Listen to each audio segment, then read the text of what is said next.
msikubali kabisa. Hili nawaomba mlikatae kwa nguvu zenu zote. Ninyi ndio walinzi na wajenzi wa taifa hili, na wasihi kamwe msije kuwa wabomoaji wa taifa lenu. Mheshimiwa Spika, kuna wakati vijana hufuata mkumbo wa uhalifu kwa ushabiki. Ninatambua kwamba vijana wengi waliokamatwa na kushtakiwa kwa makosa ya uhaini hawakujua wanachokifanya. Nikiwa mama na mlezi wa taifa hili, ninavielekeza vyombo vya sheria na hasa ofisi ya mkurugenzi wa mashtaka kuangalia kiwango cha makosa yaliyofanywa na vijana wetu.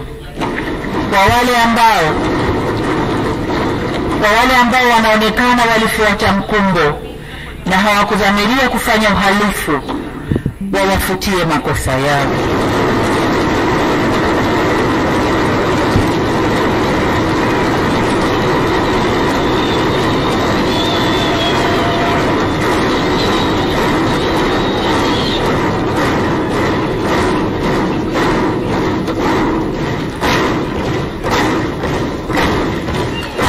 Asante waheshimiwa wabunge, nashukuru.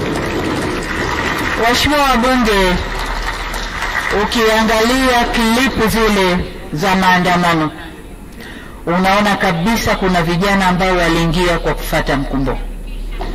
Wanaimba kwa kufuata ushabiki. Hawakuwa wanajua wanalolifanya. Kwa hiyo kama mlezi, kama mama, ndio maana naelekeza vyombo vya ulinzi na usalama, hasa ofisi ya DPP, kuchuja viwango vya makosa, na kwa wale waliofuata mkumbo basi waseme nao kisha wawaachie waende kwa wazazi wao.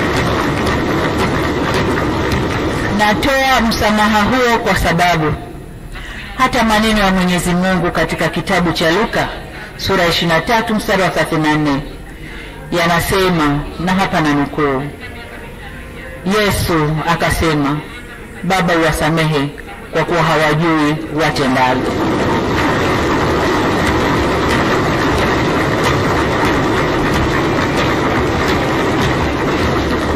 Ndugu zangu wa Tanzania, tujifunze kutokana na mapito yetu. Hapana shaka kwamba Tanzania ni nchi inayofuata misingi ya kidemokrasia, ila neno demokrasia kamili inaweza kutafsiriwa kwenye mitazamo tofauti. Haina formula moja. Kama taifa tunaendelea kujifunza na kujirekebisha. Hivyo basi sote kwa umoja wetu tunapaswa tutumie fursa hii, tuendelee kujifunza, tujirekebishe na tukubaliane jinsi ya kuendesha nchi yetu kidemokrasia kwa kuzingatia tamaduni, mila na desturi zetu na sio za kuletewa. Kama tulivyoagizwa na ilani ya Chama cha Mapinduzi ya kipindi cha miaka 5 mwaka huu 2025 mpaka 30, moja ya hatua itakayotufikisha kwenye maelewano hayo ni marekebisho ya katiba yetu. Serikali imeahidi kuanza kulifanyia kazi suala la mabadiliko ya katiba ndani ya siku 100 za muhula wa pili wa awamu ya 6 kwa kuanza na tume ya usuluhishi na maelewano.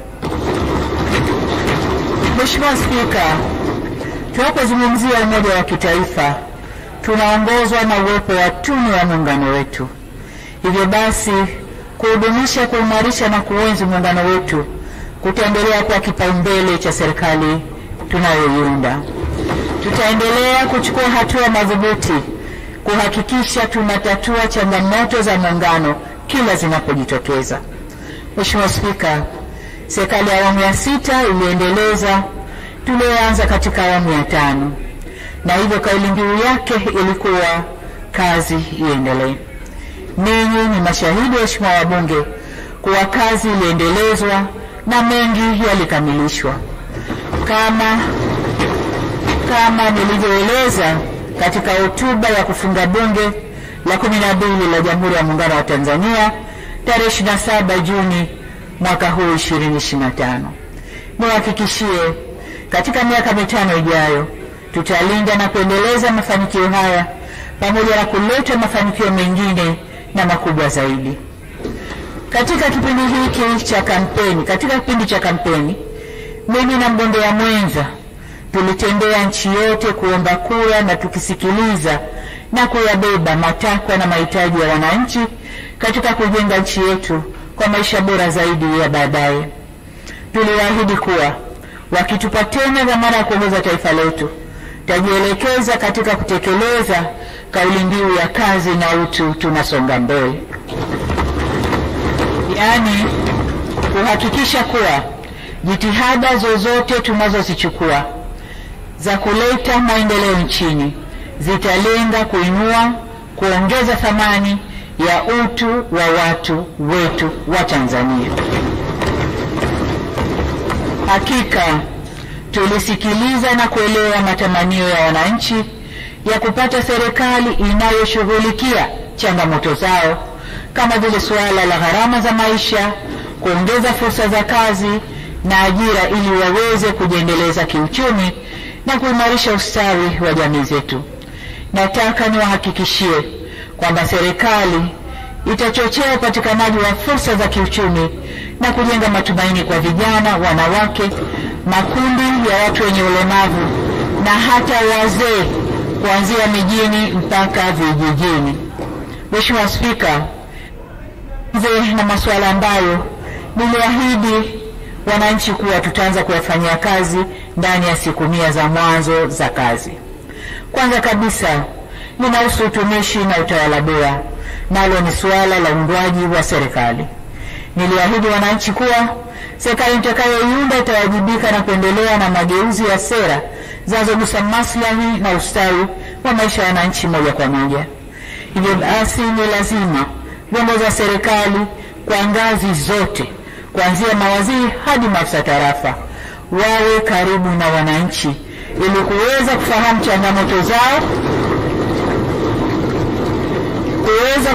changamoto zao na kuwajibika kwao.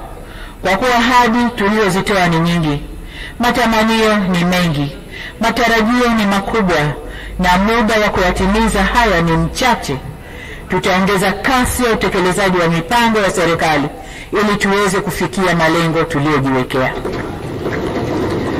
Na yasema haya mapema kwa watendaji waliopo serikalini, na mnaona makatibu wakuu wako hapa, na wale nitakaowateua kwa ajili ya kujitayarisha kisaikolojia na kujipanga vyema kufanikisha malengo hayo.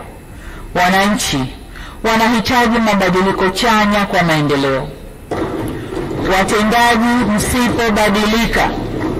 Watendaji msipobadilika kuendana na matarajio ya wananchi, tutawabadilikia.